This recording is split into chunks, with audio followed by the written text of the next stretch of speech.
మంత్రి Ponnam Prabhakar AP deputy CM Pawan కళ్యాణ్పై మండిపడ్డారు. ఉప ముఖ్యమంత్రిగా ఉన్నావని బాధ్యతగా మాట్లాడడం నేర్చుకోవాలన్నారు. ఏదో కోనసీమలో కొబ్బరి చెట్లు ఎండిపోతే తెలంగాణ వాళ్ళ దిష్టి తగిలిందని చెప్పడం సరైంది కాదని పవన్ కళ్యాణ్ వ్యాఖ్యలపై వారి మిత్రపక్షం బీజేపీ స్పందించి క్షమాపణలు చెప్పాలని డిమాండ్ చేశారు. తెలంగాణ, ఆంధ్రప్రదేశ్ రెండు రాష్ట్రాలు కూడా ఒక అన్నదమ్ముల భావంతో ఉండేటువంటి రాష్ట్రాలు. తెలంగాణ తుఫాన్లో మునుగుతుంటే కూడా మేము ప్రకృతి అనుకుంటున్నాం తప్ప ఆంధ్ర ప్రజల తప్పు పడతలేదు.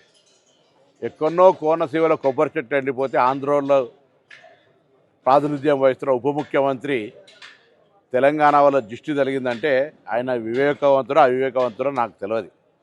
నేను ఆ మిత్రపక్షంకు బాధ్యత వహిస్తున్న తెలంగాణ భారతీయ జనతా పార్టీ నాయకత్వం ఆయన పట్ల స్పందించాలని కోరుతా ఉన్నా. అదేవిధంగా ఆంధ్రప్రదేశ్ ముఖ్యమంత్రి గారు కూడా స్పందించాలి. స్వయంగా భారతీయ జనతా పార్టీ పొత్తున్నది కాబట్టి ఇందులో ఇటువంటి కక్షపూరిత రెండు రాష్ట్రాల మధ్యలో వైషమ్యాలు కలిగేటువంటి మాటలు మాట్లాడడం అనేది దురదృష్టకరం. నేను ఇంతకుముందు చెప్పినట్టుగా ఆంధ్రాలో తుఫాన్ వస్తే తెలంగాణ మొన్న హుస్నాబాద్ కూడా మునిగింది.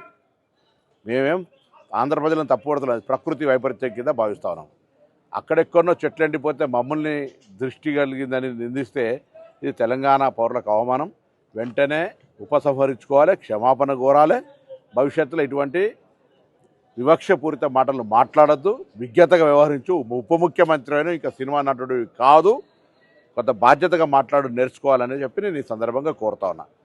ఇవాళ తెలంగాణ, ఆంధ్ర కలిసి దేశంలో ఉన్నతంగా ఎదగడానికి ప్రయత్నం జరగాలి తప్ప ఇటువంటి వైషమ్యాలను సృష్టించేటువంటి మాటలు మాను. Please like and share, subscribe to BCN Telugu News.